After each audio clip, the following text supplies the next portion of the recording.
I raised boys, 3 boys, for many years before me and my ex-wife separated and split up. And then I didn't stop being a father. I didn't have day-to-day interaction anymore. But I was a young father, and I believed wholeheartedly that, and it could have been because it was boys. At one time, I had my daughter living with me for the summer, and I spanked her but one time. And the look on her face, because it was the first time I had spanked her, she was 5 or 6. And so I hadn't been popping her butt or giving her little swats of spankings from 2 or 3. So her first spanking was at 5. I was a little older then. And the look she gave me, she looked at me and her eyes were saying, "Whoa, you hit me. You hurt me. I trust you to protect me from being hurt. And now you're the one hurting me." And the terror in her eyes from that realization, and then the tears, the way how slowly they welled up and it fell out of her eyes. I'll never forget that look. But I thought it was because I was weak, because she was a girl and I was being soft on her, that I felt that way. Because I had no guidance as far as disciplining children, which is funny. I'll come back to that. But I did beat my boys. I whipped their butts, borderline sadistically.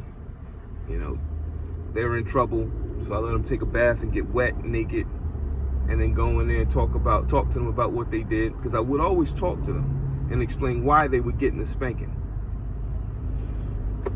because I thought that was the right thing to do, a healthy way to administer a spanking. Talk to them first, let them know why they're getting it, and then give it to them. And now I'm an older parent. I have my twin boys at 40. So now they're 40, I'm 44, and they're 4 years old. And if they've had any kind of physical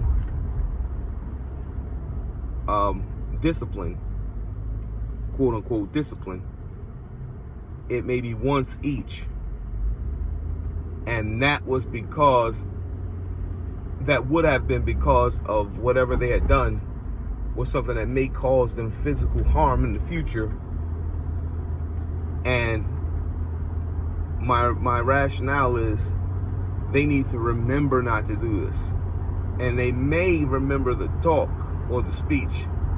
They may not, because I might not be around the next time they went under the bathroom sink and were playing the chemicals or turned on the gas in the kitchen. But the pop, the physical pain, they would equate that to the thing and hopefully not do that again. And I'm even on the fence with that, because there are ways to childproof a house if you're trying to parent. Now, I'm not going to say trying to be a good parent. There's only parenting and not parenting. And knowing and not knowing. And what I know at 44 is I don't know everything.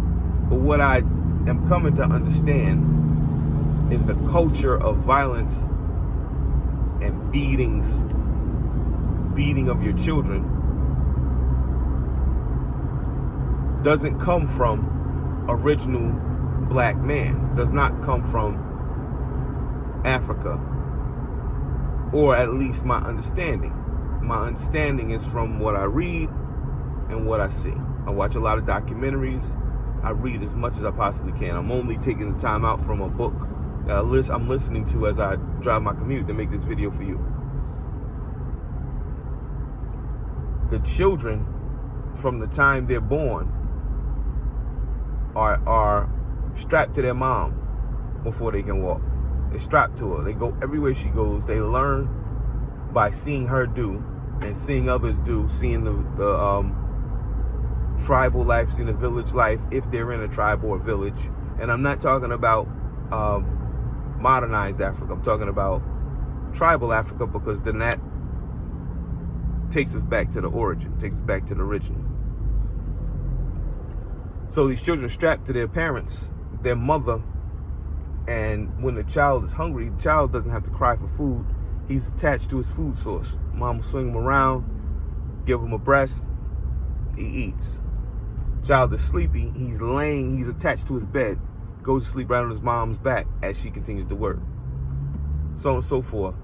So the child grows up, his infancy and early toddler years are in full comfort. Then, as early as 3, 4, 5 years old, the children start to be given tasks within their community, within their family, within their community. I've seen documentaries and pictures and read books of little African children at 3 and 4 years old collecting water for their family, or taking the laundry to the stream to do laundry, wash, beat out the clothes, wring out the clothes, bring them back, hang them up. 4 years old, 5 years old. So they, because of their sense of duty to their community, they go through the steps.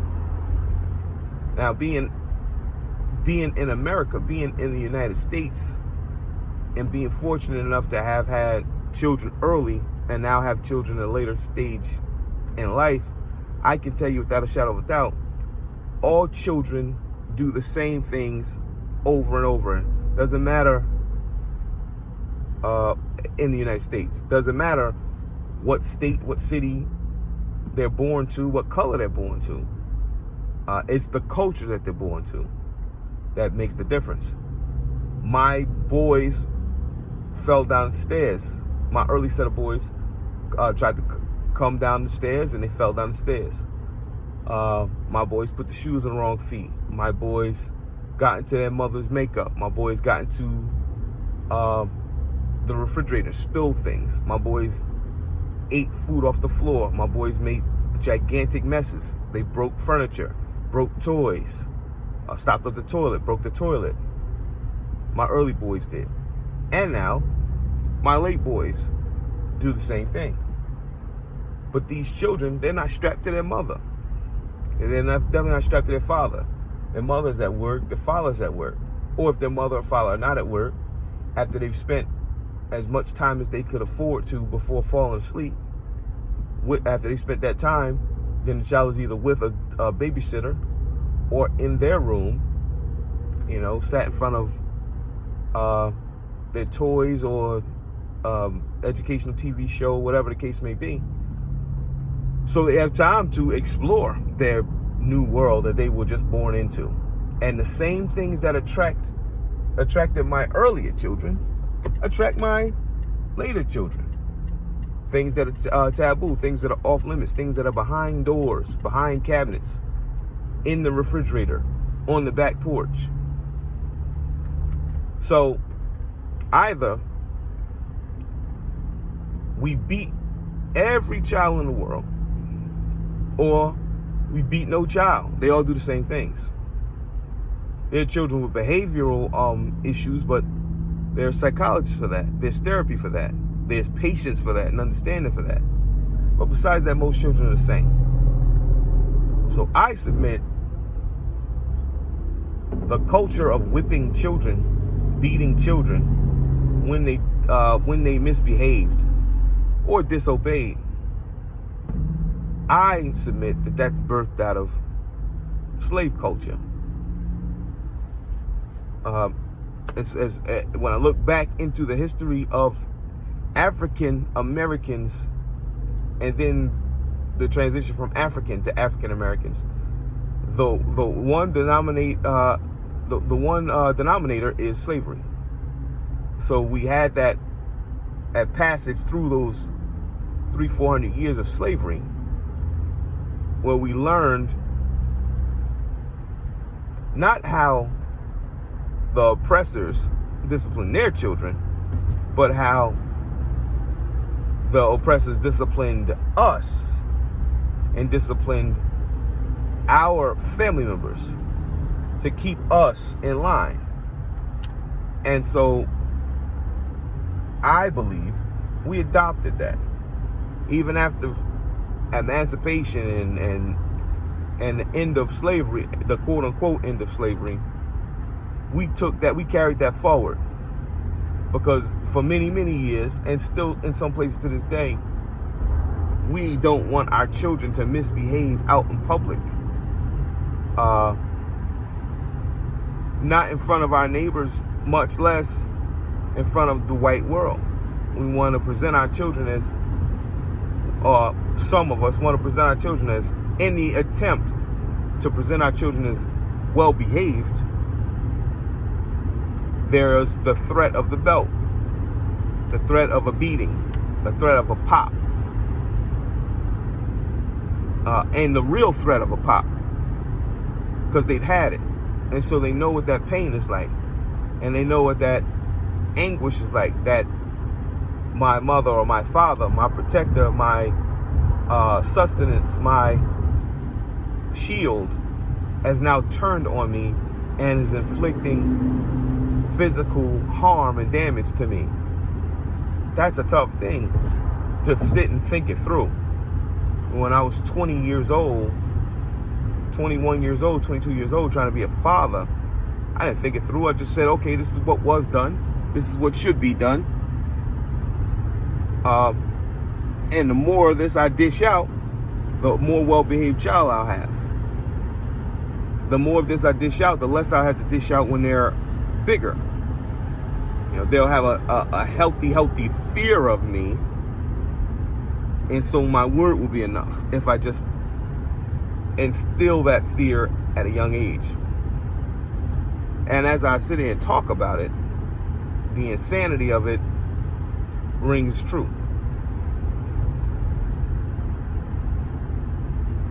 Whipping, beating, that kind of discipline comes from someplace, not African. Not as far as what I've seen.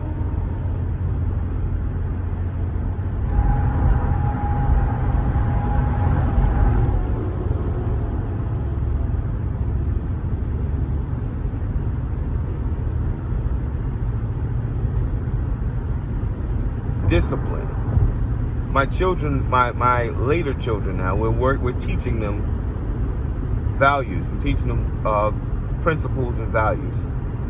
Responsibility, kindness, dignity, pride in your work, love for yourself. And what we're doing is we're disciplining them in these things. We're teaching. Discipline is a set of ideas, principles, and practices.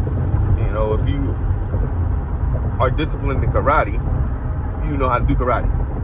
You're disciplined in the violin, you know how to play the violin. So we're teaching them discipline in life, to discipline themselves, to have the internal voice of correction from themselves.